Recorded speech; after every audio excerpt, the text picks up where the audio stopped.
एक छोटे से गांव में दो सहेलियां अनीता और विनीता रहती थीं। अनीता और विनीता में बड़ी ही गहरी दोस्ती थी। अनीता की एक 5 साल की बेटी थी। अनीता के पास एक बहुत ही सुंदर हार था।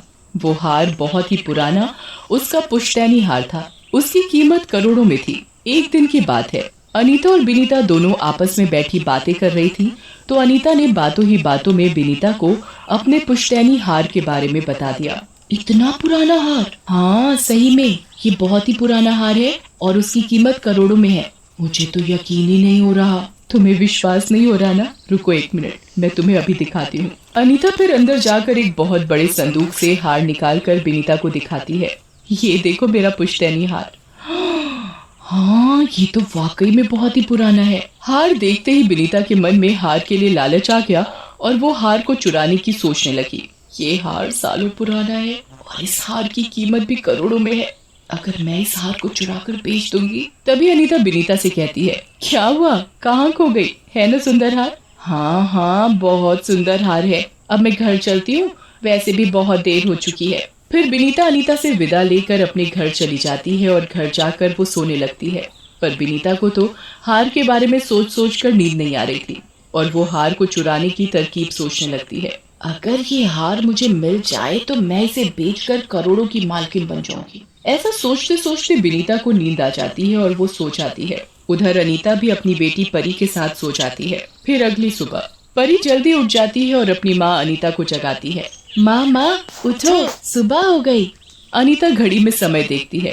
परी बेटा सो जाओ, अभी तो 5 ही बजे हैं। अनीता के कहने पर परी सो जाती है। परी बड़ी ही प्यारी बच्ची थी।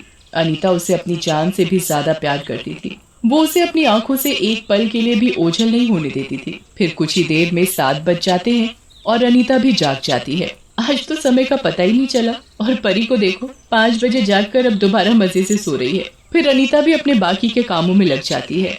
ऐसे ही देखते देखते रात हो जाती है तो अनीता और परी खाना खाकर सो जाते हैं। अनीता और परी जब दोनों गहरी नींद में सोए हुए थे तब विनीता अपना मुंह कपड़े से ढककर दबे पांव अनीता के कमरे में जाकर उसे बेहोश करने लगती है। तभी अनीता की आंख खुल जाती है। ये देखकर विनीता घबरा जाती है और पास में रखे तकिए से अनीता का मुंह दबाने लगती है। कौन हो तुम? कौन हो तुम? छोड़ो मुझे। लेकिन विनीता पूरे जोर से अनीता का मुंह दबा रही थी और अनीता मुंह दबने की वजह से छटपटा रही थी। छोड़ो मुझे, मेरा दम घुट रहा है, छोड़ो मुझे। इतने में ही अनीता की बेटी परी जाग जाती है। छोड़ो मेरी माँ को, छोड़ो मेरी माँ को। लेकिन विनीता अनीता को नहीं छोड़ती और पूरी ताकत लगाकर वो तकिए से उसका मुंह दबा रही थी। इतने में ही उसके मुंह पर बंधा कपड़ा हट जाता है। विनीता तुम? मुझे यकीन नहीं हो रहा कि तुम मुझे मारना चाहती हो। अनीता विनीता से कह रही होती है तभी विनीता उसका गला दबाकर उसे मार डालती है। विनीता मौसी, आपने मेरी माँ को मार डाला। मैं आपको नहीं छोड़ूंगी। परी अपने नन्हे हाथों से विनीता को मारने लगती है तो विनीता गुस्से में परी का मुंह तकिए से दबाकर उसे भी मार डालती है और फिर विनीता संदूक से हार चुरा लेती है। परी भी मरने के साथ चुड़ैल बन जाती है और वो रोने लगती है। तुमने मुझे और मेरी माँ को मार डाला इस हार के लिए, मैं तुम्हें नहीं छोड़ूंगी। और फिर परी की आत्मा हार के अंदर चली जाती है। विनीता उस हार को लेकर अपने घर चली जाती है और उसे अलमारी में छुपा कर रख देती है और सोचने लगती है, कल ही मैं इस हार को किसी अच्छे व्यापारी को बेच दूंगी और यहाँ से दूर चली जाऊंगी। रात भी काफी हो चुकी थी तो उसे लेटते ही नींद आ जाती है। सोते हुए विनीता को ऐसा महसूस होता है कि कोई उसके पास है। तभी वो आंख खोलकर देखती है कि वो चुराया हुआ हार तो एक भयानक चुड़ैल के रूप में बदल रहा है। वो चुड़ैल कोई और नहीं, परी थी। तुम्हें तो मैंने मार डाला था, छोड़ो मुझे, छोड़ो मुझे। ऐसे ही मारा था ना तुमने मुझे। विनीता अपने आप को चुड़ैल से छुड़ाने की कोशिश करती है पर चुड़ैल उसे नहीं छोड़ती। इतने में ही सुबह हो जाती है तो चुड़ैल भी गायब हो जाती है। विनीता चुड़ैल को देखकर बुरी तरह घबरा जाती है।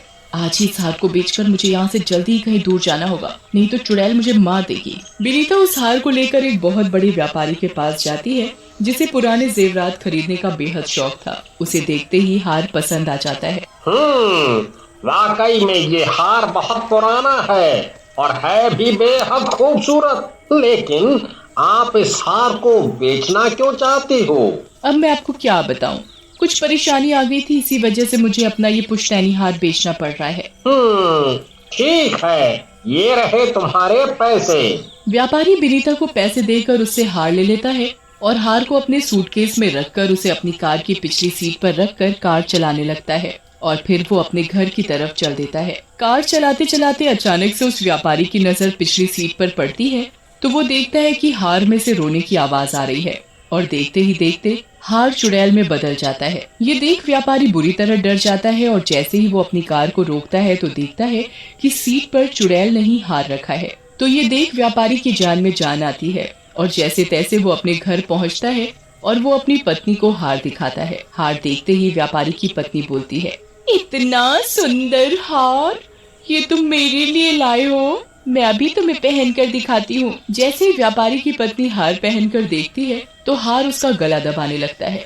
अरे मेरा गला, मेरा गला, मेरा दम घुट रहा है। व्यापारी की पत्नी अपने गले से हार को उतार कर फेंक देती है तो उस हार में से रोने की आवाज आती है और देखते ही देखते वो हार चुड़ैल में बदल जाता है।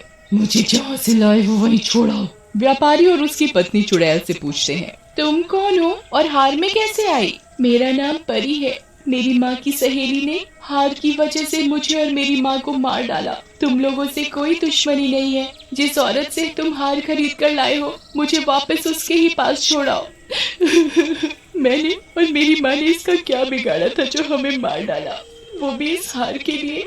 मेरी माँ इस औरत को अपनी सगी बहन से भी ज्यादा प्यार करती थी और मैं उन्हें मासी कहकर बुलाती थी, फिर भी हमें मार डाला। अगर तुम लोगों ने मुझे वापस उस औरत के पास नहीं छोड़ा तो मैं तुम्हें मार डालूंगी। व्यापारी और उसकी पत्नी चुड़ैल से कहते हैं, ठीक है, हम सुबह होते ही तुम्हें विनीता के घर छोड़ाएंगे। अभी रात भी बहुत हो चुकी है, हमें सुबह का इंतजार करना पड़ेगा। फिर वो सभी लोग सो जाते हैं और जैसे ही सुबह होती है तो व्यापारी और उसकी पत्नी हार को लेकर विनीता के घर के लिए निकल जाते हैं और उन्हें पहुँचते पहुँचते रात हो जाती है। जैसे ही वो विनीता के घर पहुँचते हैं तो देखते हैं, तुम कहीं जाने की तैयारी कर रही हो क्या? विनीता घबरा कर कहती है, तुम यहाँ कैसे? मैं तुम्हें तुम्हारी चीज वापस करने आया था। क्यों, क्या हुआ भाई साहब, क्या हुआ इस हार के अंदर? आप तो बड़ी खुशी खुशी ये हार लेकर गए थे। नहीं नहीं, मुझे ये हार नहीं चाहिए, आप इसे वापस ले लीजिए। व्यापारी विनीता को हार देकर और उसके पैसे लिए बिना ही वापस चला जाता है। विनीता समझ जाती है कि वो व्यापारी हार वापस क्यों करके चला गया और उसने पैसे भी नहीं लिए। व्यापारी के जाते के साथ ही विनीता के घर का दरवाजा खुद ब खुद बंद हो जाता है। कौन है, किसने गेट बंद किया? तभी हार के अंदर से चुड़ैल बाहर निकल कर आती है। मुझे माफ कर दो, मैं अपनी गलती मानती हूँ, मुझे माफ कर दो। चुड़ैल विनीता का गला पकड़ लेती है। अब तो क्या माफी मांग रही है? अब पछताई होत क्या जब चिड़िया चुग कर खेत। तूने तो मुझे और मेरी माँ दोनों को मार डाला। अब अपनी बारी आई, कैसे रो रही है ये औरत। तू देखती जा, मैं तेरा क्या हाल करूंगी। चुड़ैल विनीता के बिस्तर पर रखा हुआ तकिया उठाती है और उसका भी बिल्कुल उसी तरह गला दबाती है जिस तरह उसने परी को मारा था। भूत और चुड़ैलों का